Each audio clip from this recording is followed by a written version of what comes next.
আসসালামু আলাইকুম। আমরা সবাই জানি বাহরাইনে এখন আর পাসপোর্টে ভিসা স্টিকার লাগানো হয় না, সবকিছু ডিজিটালি অনলাইনেই পাওয়া যায়। যে কেউ চাইলে সিপিআর নাম্বার ও পাসপোর্ট নাম্বার দিয়ে ভিসা সংক্রান্ত যাবতীয় তথ্যাবলী অনলাইন থেকে চেক করতে পারবে। তো আজকে আমরা সেই প্রসেসটাই দেখব কিভাবে বাহরাইনের ভিসা অনলাইনে চেক করা যায়। তো আর কথা না বাড়িয়ে যাওয়া যাক মোবাইল স্ক্রিনে। তো আমরা মোবাইল স্ক্রিনে চলে আসলাম। এরপর মোবাইল স্ক্রিন থেকে আপনার মোবাইলে থাকা যে কোনো একটা ব্রাউজারে ক্লিক করবেন। আমি আমার মোবাইলে ক্রোম ব্রাউজারটা সিলেক্ট করলাম।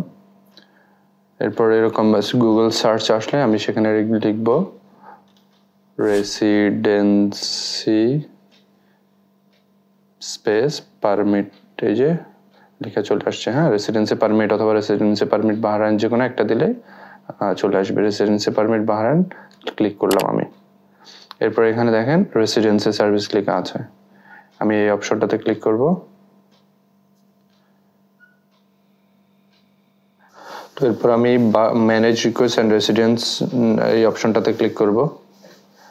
এরপর এরকম দুটো অপশন আসবে, স্পেসিফিক রেসিডেন্সি, মাল্টিপল রেসিডেন্সিস। আমি প্রথমটাতে ক্লিক করব। এরপর এখানে আসবে দুটো অপশন, দুভাবে আপনি চেক করতে পারবেন। হয়তো আপনি বাহরাইনের CPR number and passport number অথবা শুধুমাত্র পাসপোর্ট ডিটেলস দিয়ে চেক করতে পারবেন। তো আমরা আজকে বাহরাইনের সিপিআর আর পাসপোর্ট নাম্বার দিয়ে চেক করব, এই জন্য আমরা প্রথমটাতে ক্লিক করব। এরপর এখানে চলে আসছে পাসপোর্ট নাম্বার ও পার্সোনাল নাম্বার দেওয়ার জন্য বলছে আমাকে। পার্সোনাল নাম্বার মানে হচ্ছে সিপিআর নাম্বার, আমি আমার সিপিআর নাম্বারটা দিচ্ছি। আর পাসপোর্ট নাম্বার হচ্ছে আপনার নিজের পাসপোর্ট নাম্বার। পাসপোর্টের ফটো পেজের ডান সাইডে উপরে দেখবেন আপনার পাসপোর্ট নাম্বারটা লেখা আছে। আমি আমার পাসপোর্ট নাম্বারটা দিচ্ছি।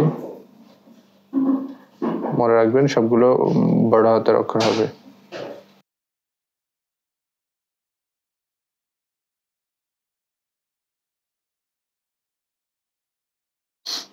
নিরাপত্তার জন্য আমি আসলে যেগুলো আমার ডাটাগুলো ব্লার করে রাখলাম, কিন্তু আপনি ওই জায়গায় এখানে পাসপোর্ট নাম্বারের জায়গায় পাসপোর্ট নাম্বার, পার্সোনাল নাম্বারের জায়গায় সিপিআর নাম্বার দিয়ে এরপর সার্চ অপশনে ক্লিক করবেন।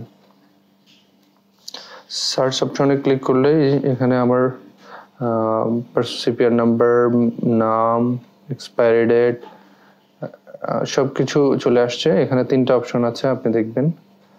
এই তিনটা অপশন থেকে আমি যদি রেসিডেন্সি সার্ভিস এটাতে ক্লিক করি তাহলে আমি দেখতে পাবো আমার রেসিডেন্সি সার্টিফিকেটটা। এরপর আমি যদি চাই যে আমার মোবাইলে এটা সেভ থাকবে, ডাউনলোড করে নেব। আবার আমি যদি চাই কাউকে একটা ইমেল করব, আমার এই কপিটা, আমার এই ভিসা কপিটা কাউকে ইমেল সরাসরি করতে পারবো এখানে এটাতে ক্লিক করে।